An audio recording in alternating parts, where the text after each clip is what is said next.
Tonight on CBC Vancouver News. These are our animals that we care for very deeply, so. The animals can feel the stress off you.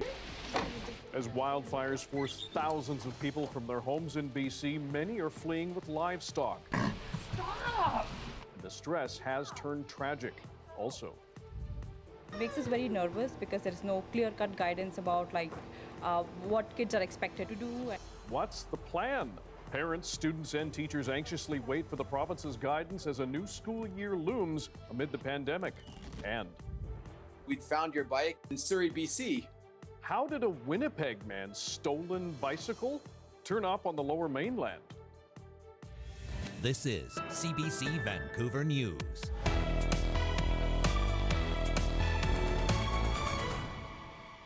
Good evening. Thanks for joining us. Thousands of people in British Columbia remain out of their homes from wildfires that are scorching the interior of our province. We're going to get to the latest on those blazes in just a moment. But we start tonight with our Brady Strachan, speaking with people in rural areas who have had to flee their homes with their livestock. And in some cases, it's taken a deadly turn. Just easy. I'm not going anywhere till we get this on. It's a calmer moment for the Chivers family and their two horses, Nicky and Spappy. They've taken refuge at a fairground on the edge of Merritt, about 20 minutes from their family farm. It is under a threat of a raging wildfire. I can feel the heat from here. It's like hot from here. Grandson Adrian drove 300 kilometers to help, including this harrowing stretch of highway. There was a lot of flames, a lot of smoke, embers flying around, big embers flying around on the ground from the wind. 70, 80-foot trees candling, completely lit on fire. One was even on fire, falling over. By the time he arrived, the family had moved their animals to safety. But then came another evacuation order, and they had to go again. It's really difficult in a stressful situation. The animals can feel the stress off you. You're trying to load them as quickly as possible, keep everybody safe, but some of these horses are 1,000 pounds. Adrian says tragedy struck when one of their horses, a mare named Cash, refused to go in a horse trailer and reared up. She went straight over backwards and hit her head and passed away, unfortunately, so huge loss for us. Yeah, so that's where I've been sleeping. Back Uncle's truck here.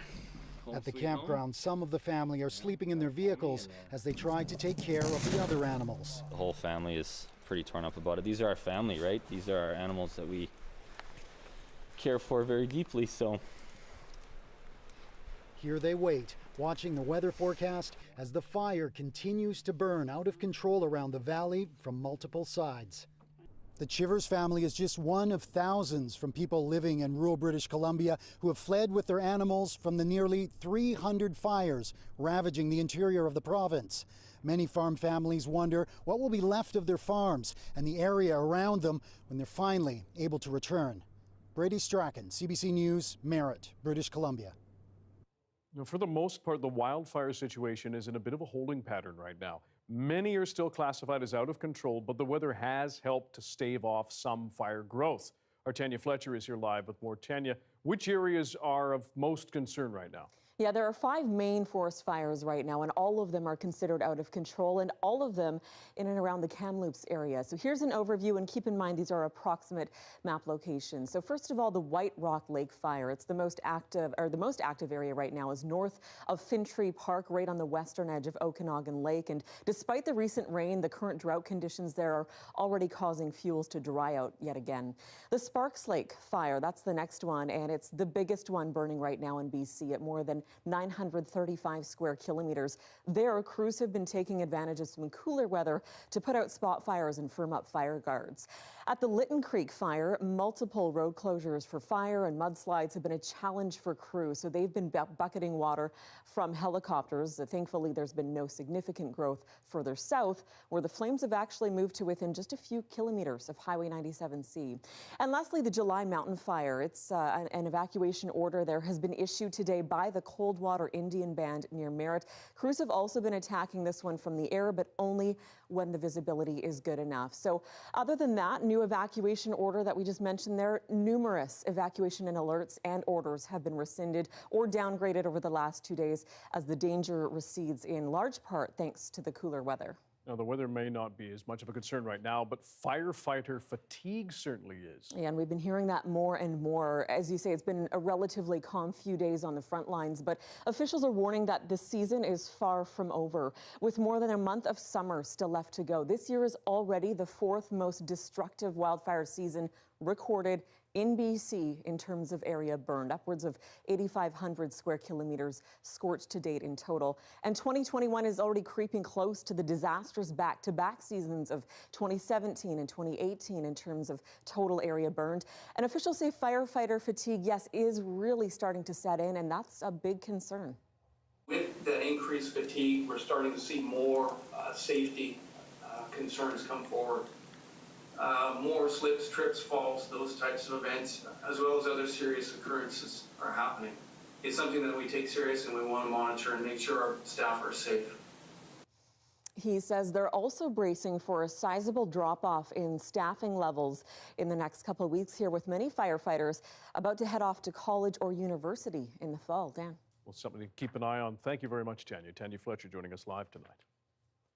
Thousands of firefighters are risking their lives to fight the wildfires here in BC. And for the past week, a group of people has been out to cheer them on as they come back from the front lines.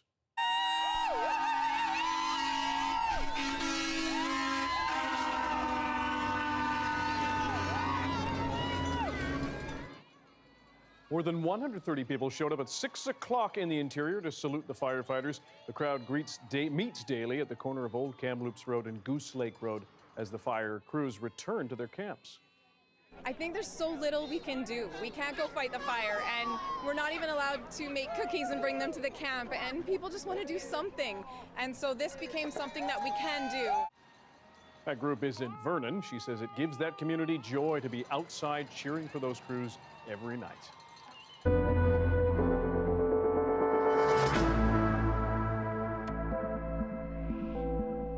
Pandemic now. BC's COVID case count has hit another high. 689 new confirmed cases in the past day.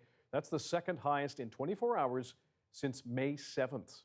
Around 40% of the new cases are in the Interior Health region. 121 people are in hospital right now, 56 in intensive care. In the past 24 hours, 2 more people have died, sadly. We've now lost 1,784 people.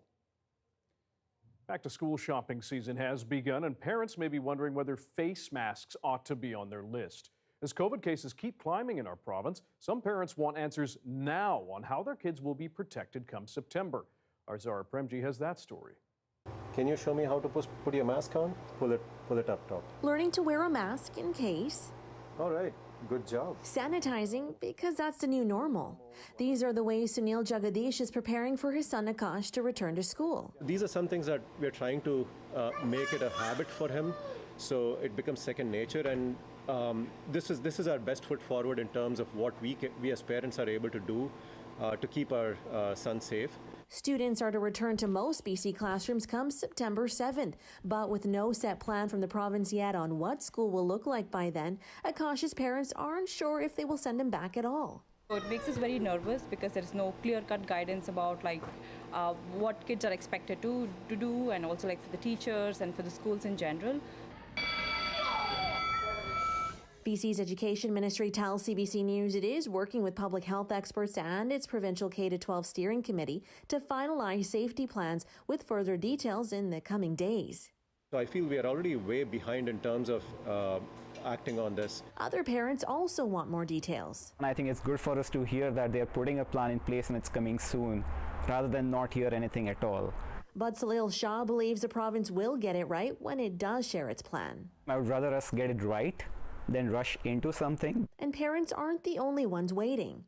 The BC Teachers Federation says it would like to hear a plan immediately, and one that mandates masks for everyone. Until the guidance comes, though, teachers and parents say they'll just have to prepare alone. Zara Premji, CBC News, North Vancouver. BC's Court of Appeal has rejected a man's bid to overturn a decades-old conviction for killing a child. Philip James Talio claims he was railroaded into admitting the murder of a toddler. He was 17 when he pleaded guilty to killing his 22-month-old cousin in Bella Coola in 1983. The court judges unanimously ruled today that Talio failed to establish that he received inadequate legal counsel, or that he's exonerated by DNA evidence, or that the police investigation was inadequate. Police arrested 49 protesters at the Fairy Creek blockades on Vancouver Island yesterday. Shame on you, officer! About a dozen observers sang, drummed, and shouted support to those taken away. Nearly twice as many RCMP officers worked to dismantle a blockade. Activists continue to dig themselves into logging roads or lock themselves to other structures. Officers yanked people out of the blockade, and those who didn't walk were carried away on tarps.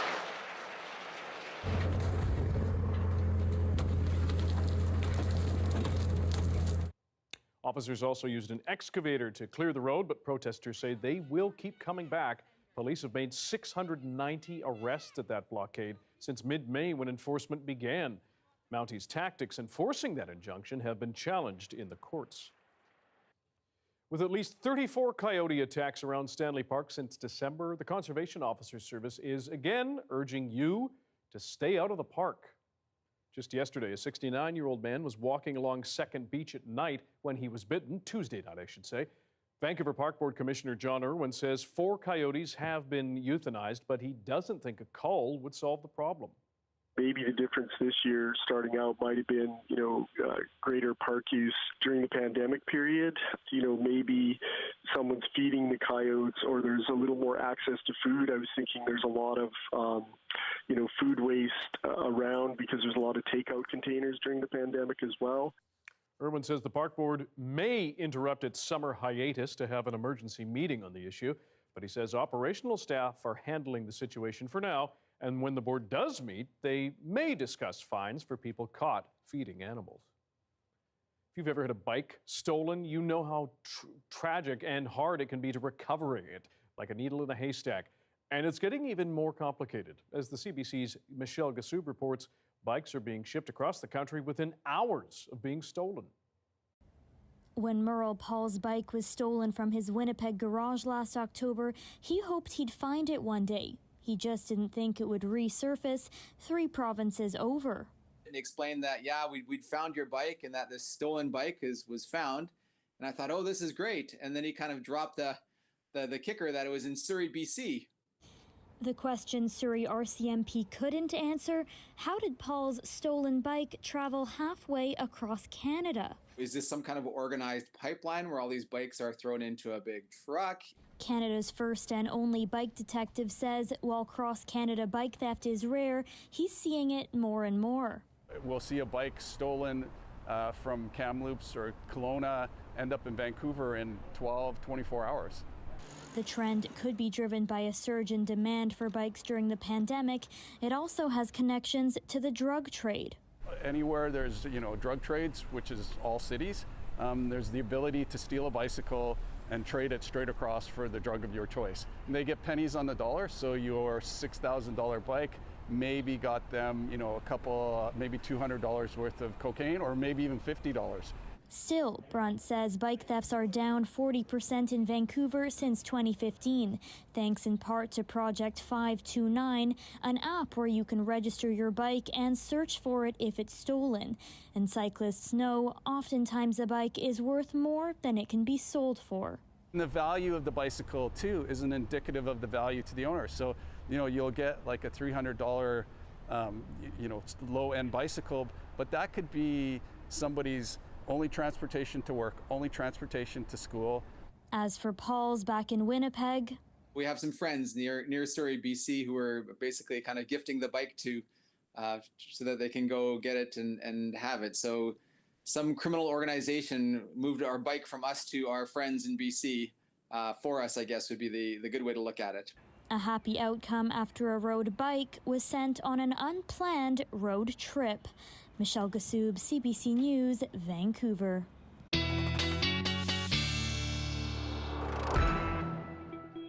Meteorologist Johanna Wagstaffe joins us now with the first peek at the forecast. Joe, let's go back to wildfires. There's some better news. Yes, Dan, not only have cooler temperatures and showers over the past couple of days, as we've heard, helped to downgrade and rescind some of those orders and evacuations, but the forecast also looking cool and showery. I want to start off with the fire danger map. This is still high to extreme for much of the province, but this is a very different picture. If we looked at the same map at the end of July or even beginning of August, most of the province would be red. So still looking at volatile conditions in some places, but generally the extreme fire behavior has been curbed because of this weather. And we are seeing more low pressure systems looking to drop down across the province. I've also got the lightning detector and the winds on tonight. We're seeing winds just approach 30 kilometers per hour in the southern Okanagan. Watching for lightning strikes in the Kootenays tonight. New fire starts always a concern, but that's also where it has been particularly wet the past couple of days. And we're seeing more rain in through the Kootenays with those storms. This is a look at the forecast precip right through to Saturday night. And Dan, almost everyone, there are a few pockets there getting some kind of rain. So we will take it, and that goes for Vancouver as well. I'll take you through our forecast, which does include a couple of days of showers here in Metro Vancouver, and to look at the cooler temperatures that are looking to last through the long-range forecast. So all in all, some good news, but still some summer weather in there too, Dan. Okay, good mix. Thanks, Joe. You're welcome. It's that time of year, if you didn't know, where the smell of rotting eggs or dead animal waft up. The Blotel Conservatory's corpse flower, also known as Uncle Fester, has bloomed once again. Our John Paulo Mendoza spoke with a few visitors about that odor. This might be the worst smelling flower in existence. It's a Titan arum plant, commonly known as a corpse flower. This one, dubbed Uncle Fester, usually only blooms once every 10 years to attract pollinators. But with the right growing conditions, these flowers can bloom and release their odor every 2 years. So what does a corpse flower smell like? It's quite putrid. It's a certain set of chemicals that produce a smell that's likened to rotting fish, rotting meat, dirty laundry, old socks, that sort of thing. Oh. It's brutal. It's bad, whatever it is. It smells like rotten eggs. For me, it smells like meat, like when it's like old meat that is rotten, like just like juicy, but not good. And it's very strong. It smells like dog food. Dead animal. Stinky feet. That's all. Washroom smell? Smells like a mask. I smell it, and my son said it smelled like a rat had crawled away and died somewhere, so I'd agree with that. If you want to get a whiff of the rotten odor, the clock is ticking. Corpse flower blooms usually only last around 24 to 48 hours. John Paulo Mendoza, CBC News, Vancouver. Oh, it's a shame. I'll miss it. A reminder, you can watch this newscast live on CBC Gym. The free app is also where you can find other CBC programs. CBC Vancouver is also on Facebook, YouTube, and Instagram. We're in day 5 of the federal election campaign as leaders make their way across the country. After the break, we'll give you a roundup of where they were and what they promised after this.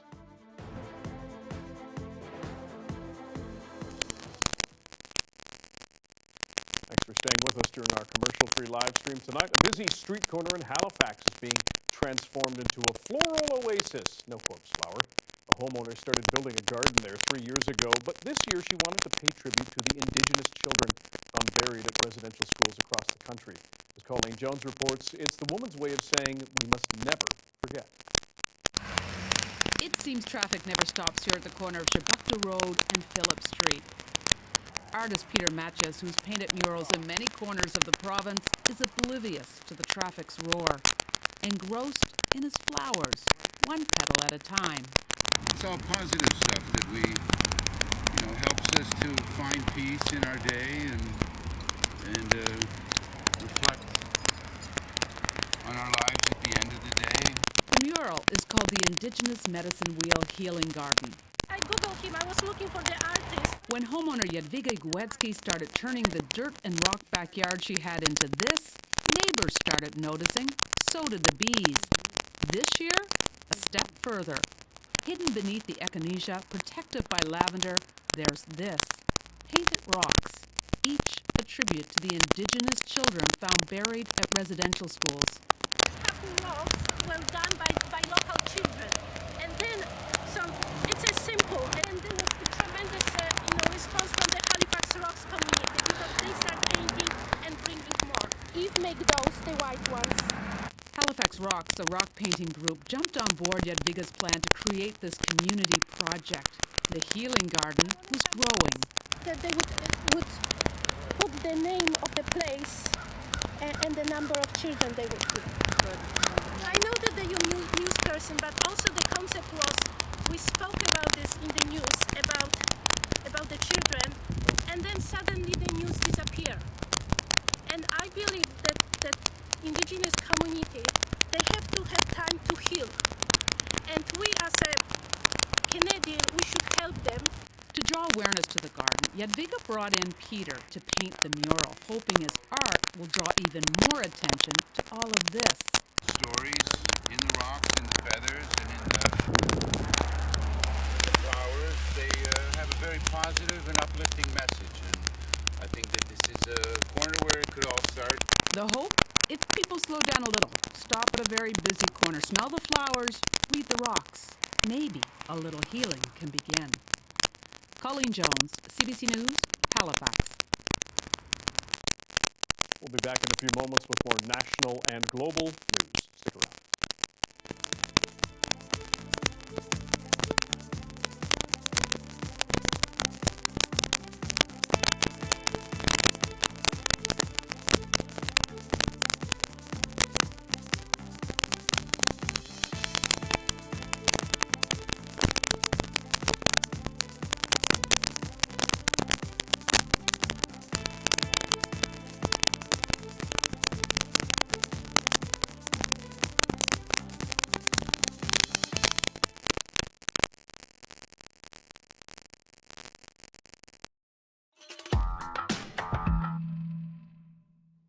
Healthcare and housing were two of the main themes in the federal election campaign today. This pandemic laid bare unacceptable and heartbreaking conditions in too many long-term care homes across the country. Liberal leader Justin Trudeau committed $9 billion to help the provinces and territories address shortfalls in the long-term care sector. Trudeau wants to boost wages and improve working conditions for personal support workers, create more long-term care spaces, and upgrade facilities. He also pledged improvements for seniors who decide to remain in their homes. We believe passionately in making sure healthcare is there for you and your families. We are the party of healthcare. We have long fought for it, and we will continue to fight for it. The leader of the New Democrats was burnishing his party's healthcare credentials in Edmonton. Jagmeet Singh attacked the Liberals and Conservatives over cuts to funding. He endorsed more money for frontline workers and wants to include long-term care and medications in the public health system. All the provinces unanimously, including Quebec, supported by a unanimous vote in the National Assembly of Quebec, are asking for a much more significant increase in health transfers. Bloc Québécois leader Yves-François Blanchet also focused on healthcare funding today. He's repeating his call for a 35% increase in payments from Ottawa. That would amount to $28 billion this year and $4 billion a year after that. I'm showing the federal government will be a serious partner, not just in giving first-time homebuyers longer mortgage terms, not just by encouraging more rental housing, dedicated, specific, purpose-built rental housing, but also making sure we release some of the holdings of the federal government. Conservative leader Aaron O'Toole unveiled his policies on housing today. He says the goal will be to get more homes built and make it easier for people to buy them. O'Toole pledged to make more land available for housing by offering up to 15% of federal properties for development. As voters consider their options, some progressive campaigns are making an example of Alberta's government. As the CBC's Janet French shows us, advertisers and candidates hope Premier Jason Kenney's low poll numbers will rub off on federal conservative candidates. Meet the 2021 O'Toole, ready to steer Canada in the wrong direction. Voters may have seen federal election advertisements like this one, which purposefully mention Alberta's premier. Driven to cut health care and public services, just like Jason Kenney. Unifor produced this advert before the election was called. The union's president says he wants to remind voters that O'Toole and Kenney were colleagues in Stephen Harper's government. He's perceived as the worst premier across the rest of the country. So obviously, we are using the relationship between Kenney and O'Toole the hurdle tool. Dias isn't the only one. Conservative leaders have put lives at risk, ignored health experts. Erin O'Toole would do the same to Canada. This tactic is hardly new. In Alberta's last provincial election, Kenney tried to paint NDP leader Rachel Notley as an ally of Justin Trudeau. If re-elected this year, the Trudeau-Notley alliance, the Trudeau-Notley carbon tax. But will Kenney's low polling numbers hurt Conservative candidates at the ballot box?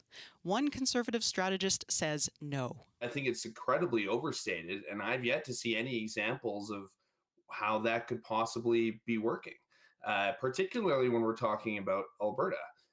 This is a federal election that will be decided on federal issues. And poll results back that up. Early August data from the Angus Reid Institute showed half of Albertans intend to vote for the federal Conservatives. Half that number plan to vote Liberal. While Albertans in their province may be very angry with their premier at the moment, and indeed you see Jason Kenney being squeezed from both sides of the political spectrum. People on the left are very angry with him, people on the right are very angry with him over how he's handled the pandemic. It may or may not translate into a change in federal vote. In the last federal election, the Conservatives won 33 of Alberta's 34 seats, many of them by a large margin. Political scientists say for any of those seats to flip, one opponent would have to attract most of the swing votes, and there are many options on the left and right. Unifor says it is targeting 24 ridings across the country where they think progressive candidates are within striking distance, including 3 in Edmonton. So voters can expect to see more messages like these. He's endorsing Alberta's Conservative COVID response. Janet French, CBC News, Edmonton.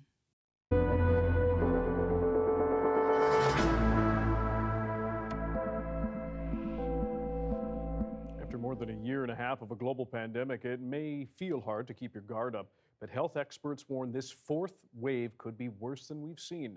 As Christine Birak explains, it's all due to that Delta variant. Get ready for fall. Infectious disease experts say your risk of running into the coronavirus is rising, whether you're vaccinated or not. Unless you literally just lock yourself away and live in a bubble for the next a year or two, you're pretty much going to get exposed to it almost for sure. The highly contagious Delta variant is now responsible for over 80% of infections in Canada. So there's a lot of worry about Delta.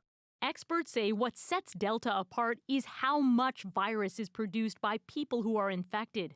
One study found Delta replicates and hits peak virus levels much faster than other variants, and that's why being vaccinated really matters. If you're vaccinated, you start controlling the virus and killing it off, basically. If you're unvaccinated, you just keep going up and up and up, and potentially you can develop very severe disease. Experts say unvaccinated people are far more vulnerable to Delta, and they shed the virus for longer stretches of time. I think that is kind of what the reality of where we're at, and it feels like we're kind of running out of time to protect people, with vaccine. Since vaccination started, nearly 85% of people hospitalized with COVID-19 have been unvaccinated. Less than 1% were fully vaccinated. Suddenly I came down the shaking chills hard enough that I had a hard time writing. If you looked at my penmanship, you'd think I was on a moving train. American doctor Mark Nyack had a breakthrough infection. Even though vaccines show our immune system a preview of the invader so it knows what to attack, some people can still feel sick and may transmit the virus for a day or two while their immune cells work to clear the virus. Breakthrough cases have an average symptom duration of 2.7 days, and I was 2.5. Still, more cases means more virus and the need for more protection. Christine Birak, CBC News, Toronto. Protesters showed up at an anti-vaccine passport demonstration in Montreal wearing yellow stars, an emblem used to identify Jews during the Holocaust. Now, Jewish groups in that province are speaking out. As Chloe Rinaldi tells us, they say that comparison is offensive and shows a lack of awareness about their history.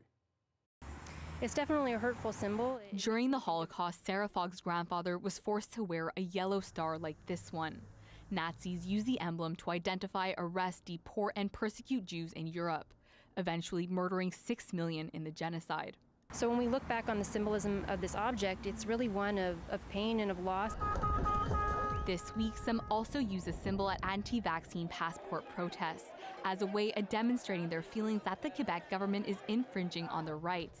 But Jewish community groups say the analogy is offensive. I was shocked. The yellow star was a symbol of repression of fundamental human rights of Jews in the context of a genocidal project, in the context of the Holocaust. Quebec's anti-racism minister also condemns the parallel. They have to understand the charge of this symbol, and the measures that we put in place in Quebec are there for protect the population, so there's no link. Fogg says she wants protesters to stop using the symbol and instead learn the history behind it. Of course, these comparisons are hurtful, but also they're inaccurate. And so we really hope that this can be an opportunity for education and awareness and for people to learn what these yellow stars truly symbolize and what the history of the Holocaust means. She hopes if they do that, they'll understand just how hurtful making these kind of comparisons are. Chloe Rinaldi, CBC News, Montreal. The discovery of hundreds of remains at the former Kamloops residential school has gripped this country as more and more residential schools come across their own discoveries. After the break, we're going to wrap up our week-long series, Beyond Kamloops. Stick around.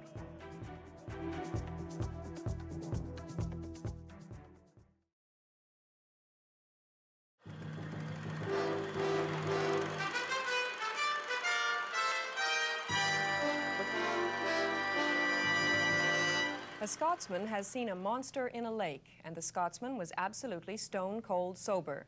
What's surprising about this is that the lake isn't in Scotland, it's right here in Canada. We naturally sent reporter Bob Gillingham scurrying there with a camera, and he tells us now about the strange sighting of Ogopogo, the bashful monster who seems determined to help the tourist trade around BC's Okanagan Lake. Ogopogo was first spotted in the lake more than 100 years ago, in 1872, by Mrs. John Allison.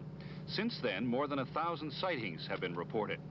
In 1924, someone concocted a ditty which said, his mother was an earwig, his father was a whale, a little bit of head, and hardly any tail. And Ogopogo was his name.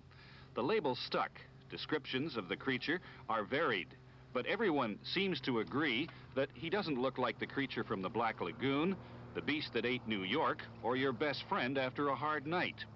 It's more likely he resembles a frog from the front and a dinosaur from the back.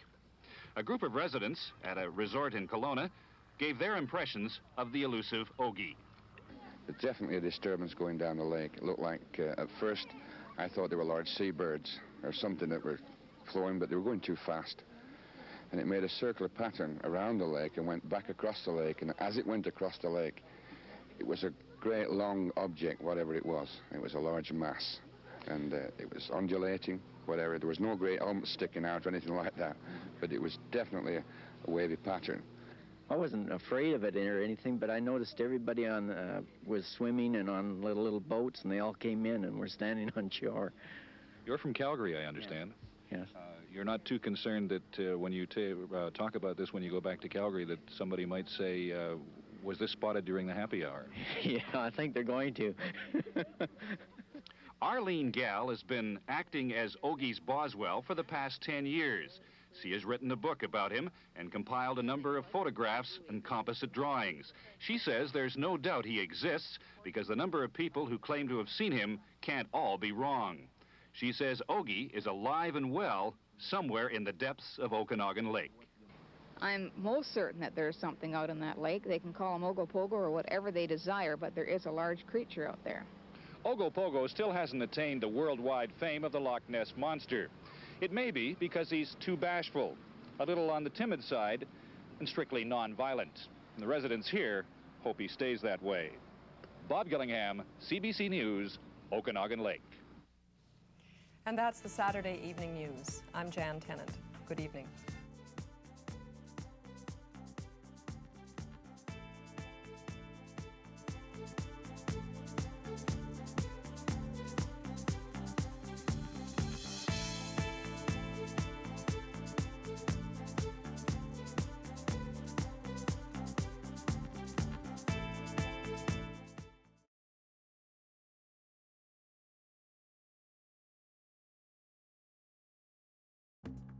Here are some of the stories we're following tonight for you on CBC Vancouver News. These are our animals that we care for very deeply, so. The animals can feel the stress off you. Thousands of people remain out of their homes amid wildfires in BC. A lot of people have had to flee with livestock as well. Stressful for the animals and their handlers, and in some cases it has turned deadly. It makes us very nervous because there is no clear-cut guidance about what kids are expected to do. What is the plan? Parents, students, and teachers are anxiously waiting for the province's guidance as a new school year looms amid this pandemic.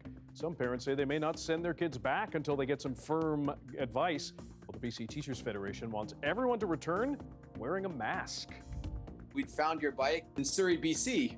How is it that a stolen bike in Winnipeg ends up in the Lower Mainland? In some cases, those pinched rides are getting shipped across the country within hours of being taken. 3 months have now passed since unmarked graves were revealed beneath an apple orchard at the Kamloops Indian Residential School. The Kamloops Nation, on whose land the school operated for almost a century, have been at the center of a whirlwind of speculation. Reporter Wamish Hamilton is looking into what happens next as part of a series Beyond Kamloops. Wamish, you spoke with members of the Kamloops Nation this week. What did you learn? When the Kamloops announced the initial discovery back in May, no one could have expected the news to start a national conversation about reconciliation, let alone make headlines around the world. And particularly with a tragedy like this, that sort of attention is something that no one could prepare for.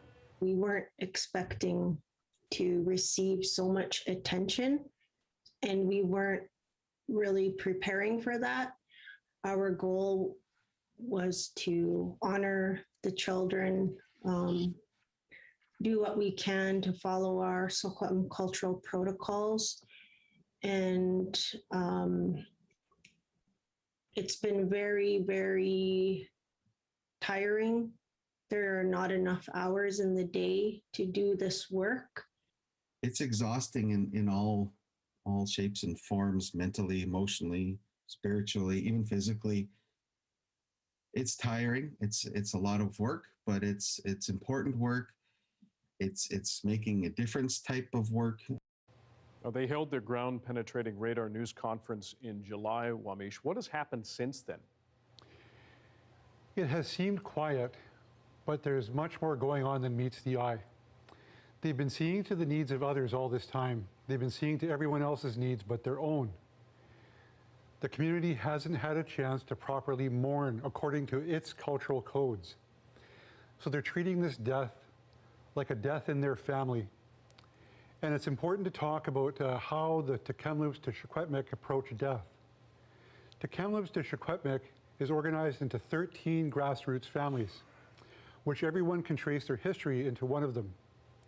They've entered into a period of mourning which typically lasts 1 year, and during that time, someone in mourning would not attend events or would not speak publicly. They've paused all events until the end of the month, this month, and each family has 1 day to access the site to grieve and to care for the children who are deceased and laid in their graves. They are essentially stewards, if you will, for the spirits of the dead as they move on to their journey during the next leg. Wamish, we know that the children who were forced to attend that residential school came from First Nations across BC. How is that going to affect what happens next? This is the primary reason I wanted to do this story.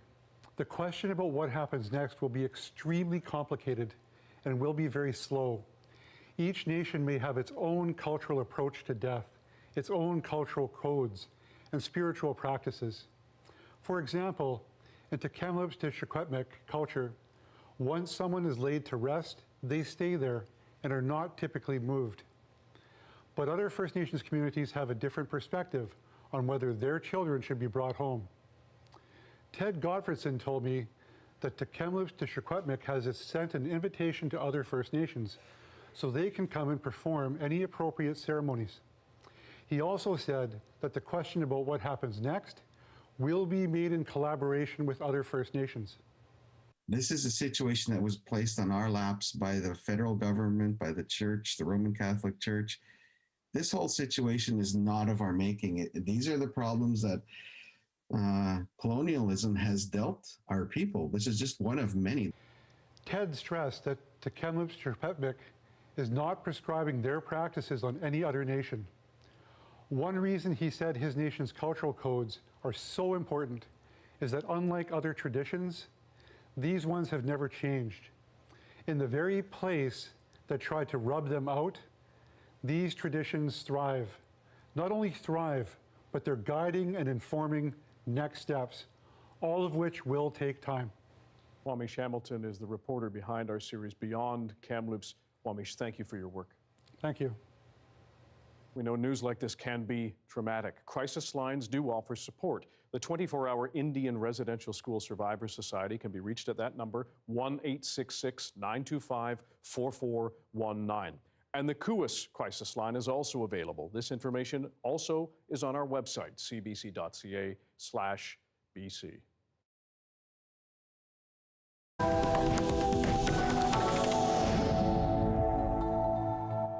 Canadian Armed Forces personnel are once again at the airport in Kabul, Afghanistan, set to airlift those seeking refuge. But the Taliban is making it hard for many to even get to the airport.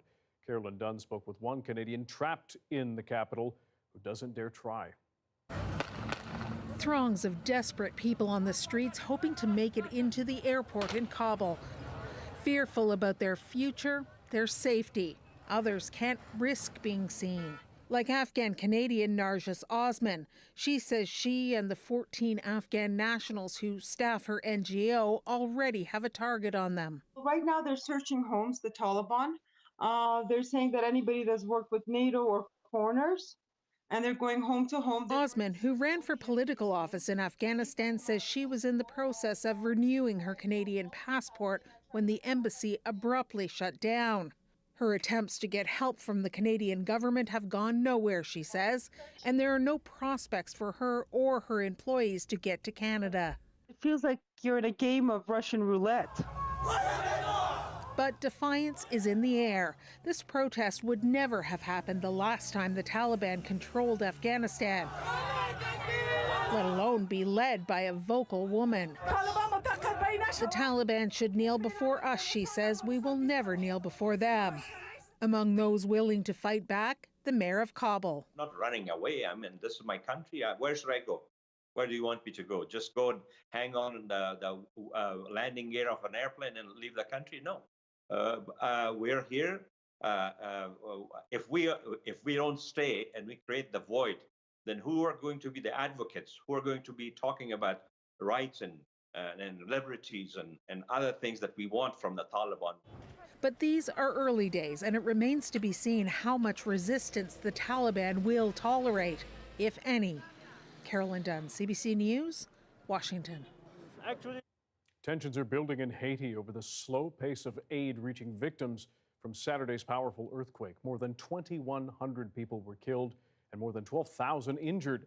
Aid is trickling into the country, but as Ellen Morrow shows us, it can be hard getting to those in need. We're in Camp Perret on the stretch of road between Lake High and Jeremy, a road that would allow you to access some of the hardest hit areas by this earthquake. But take a look at that. A landslide on this road, and it's not the only one. There's another one just down the street as well, and all of this is complicating the efforts to get aid into these hard-hit areas. And it did rain in the earthquake region, the disaster zone, overnight, so there are fears that there could be even more landslides like this one. In fact, we were going to try to travel down this road further into Jeremy. That's a decision we're not going to take because of fear of more natural challenges like this one. So you have communities along this stretch of road who are desperate for aid, who are desperate for help, and they can't get it. This is one part of that challenge. What we're also seeing are people are still arriving in hospitals in some of the main areas because just as it's hard to get aid in with challenges like this, it's also hard to get the injured out. So this remains a really desperate situation. There's also a lack of overall coordination. Some of that comes down to the political environment here in Haiti. What is the biggest emotion that we're hearing from people is growing anger that aid is not getting through faster. Ellen Morrow, CBC News, Camp Perret, Haiti. As we deal with rapidly rising COVID numbers in our province, the Northwest Territories is also trying to manage an outbreak with limited resources. That story is coming next. And at 6:44, a look at the time lapse at Predator Ridge Golf Course just south of Vernon. Johanna Wagstaffe joins us after the break for a look at the province-wide weather forecast and the impact on fires.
Back to the weather for our second check with meteorologist Johanna Wagstaffe. Joe, cooler for everyone today.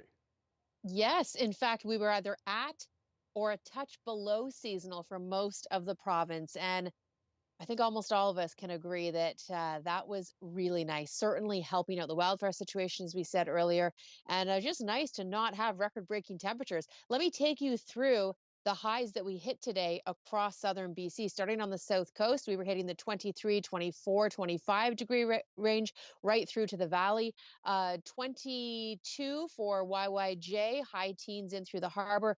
And then over towards the interior, this is really where it counts. Getting close in Soyuz, but everyone else below seasonal by a few degrees. And, you know, our colleagues at CBC Kelowna sent me messages throughout the day when the rain was falling in jubilation. It certainly has been amazing to get a few rounds of showers. Again, even if it's not fire ending, because it's not, but it is helping, and it's been so rare this season. Look at these temperatures. Also cool as we head into the long range forecast, getting those lows dropping down across the province right through to early next week. Here Saturday, Sunday, low to mid 20s for most of the interior. A reminder that most of our major and wildfires of note are in the southern interior, but even up towards Williams Lake, Prince George, mid to high teens, even through Fort St. John, mid to high teens through your weekend forecast. And here's a look at the systems. All of that green, those are basically the showers that we're tracking. So pausing you tomorrow, 4 p.m. snapshot, you can see the showers on the south coast and also the scattered showers through the southern interior and up towards the Peace. So we do need the rain for many of these regions. Really, the only place we're not seeing it over the next 4 days is in through the Caribou, Chilcotin region, where we also do need it. So just one little hole there. Everyone else getting some good rain. Now, it's not a washout by any means, even here in through Metro Vancouver. Tomorrow, there is a chance that some of us might not actually feel those specks. Right now, though, the afternoon, evening hours is our best shot of getting those showers. As that low pressure system gets more organized, Saturday night into Sunday, most of it happening overnight, we could see 5 to 10 millimeters. And note those cooler temperatures. Afternoon seasonal highs right now around 22 degrees. And then look at the sunshine as we head into Monday and Tuesday. It looks like next week is dry but seasonal. I don't think we'll get above that seasonal mark by too many degrees. And Dan, I couldn't help but check the long range. I'm thinking the next weekend out, a good soaker. I'll be watching that one closely. In the middle of summer, we are all thankful for that. Thank you, Joe. Exactly. You're welcome. A rapidly spreading outbreak of COVID-19 is hitting the Northwest Territories with 57 new cases yesterday. And with limited resources, though, healthcare workers are struggling to cope. Juanita Taylor reports from Yellowknife, where the Territory is now asking Ottawa for help. Here in the Northwest Territories, there was already a nursing shortage before the latest outbreak of COVID hit earlier this week. Now, with the quickly rising case counts, the health minister says they're running out of resources. We have reached out to both the federal government, to their rapid response surge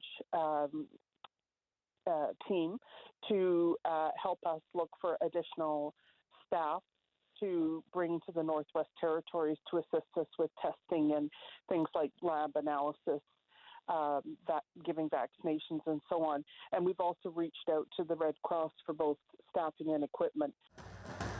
The latest outbreak began at a Dene Hand Games tournament like this one, held in the remote community of Fort Good Hope earlier this month, where its chief is declaring a state of emergency. And what officials say is most likely the Delta variant. It has now spread to 6 NWT communities, and there's no sign of it slowing down, in part because of uneven vaccination rates in the Territory. Health Minister Julie Green is calling it an urgent situation, prompting officials to ask for help from the federal government and the Red Cross. We've heard that they want to help us, but we don't have any specific details of where and when they're going to arrive and how many and so on. But all of those wheels are now in motion. Anyone who can't get treated in their community has to get medevac to a larger center. And the nursing shortage in the NWT has forced Stanton Territorial Hospital to cut its ICU beds down to 2 from 4. Health Minister Julie Green says a high number of probable COVID-19 cases in the NWT is still waiting confirmation from a lab. Juanita Taylor, CBC News, Yellowknife. A local summer staple is back up and running this weekend. Coming up, we'll bring you more on the P&E pandemic safety rules you need to know about.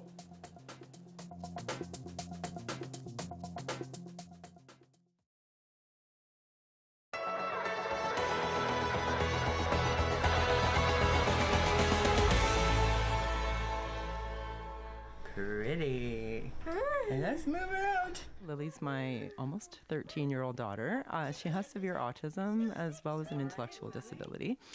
So we really were looking for some different types of activities, and ideally an art activity that we could do with her workers and on our own. And we started out actually making, well, peanuts, showing off some of our art class as gifts for teachers and educational assistants, actually. I try to get her involved as much as possible. It's not possible for her to do every piece. Sometimes I might be a little more ambitious than she is, you know, or I might be in the mood and she's not. Maybe sometimes she wants to do it, you know, and, you know, I've actually had her do some of the pieces with her workers that come every day. They're really great with her. And they've come out with some really interesting, funky colored pieces, you know, that are completely different maybe than what I would have, you know, pulled out. So it's interesting to see, you know, even just when you get other people involved in the activity with her, things turn out, you know, different. It's, I don't know, all the way around, it's a really uncontrolled kind of form of art, but that's perfect for us. We made a lot of little gifts like this that were individual pieces with little tea light candles in them for her, again, teachers and educational assistants that work with her every day. And we just wanted to keep doing it. And now we're at the Quispamps Farmers Market every Sunday. We get a great response, and we get to talk to the community that Lily's going to grow up in about autism and about, you know, having sensory regulation issues or processing issues, you know, or self-regulation difficulties in different situations, and some of the ways that we can help kids with that. My daughter specifically, we wanted to buy her a bike trailer, so that was something we wanted to start raising money for. So we sold a little bit of this to do that, and then we had very generous family and friends who kicked in about $1,200 towards that for her as well. Did we do painting? To be honest, a wheeled transport chair changes our lives, because I haven't been able to bring Lily for a walk on my own, I think, in about 7 years until we got our chair. So that's a big deal for me, you know, to find a paved path and be able to go for a walk. So we thought, well, let's help some other families then. I'm proud of how they look after her, and the response we get is amazing. So, you know, it's cool that she can do something like this. Not everybody realizes that maybe a child with severe autism, we can hear over there, can do something that can turn out like this. Do you know what I mean? And I think every time that I'm talking with parents with children standing there at the market and everything, there's a learning experience there for them, and there's a benefit for them. And I feel like a lot of them walk away talking with their kids about this. So it's a good thing all around.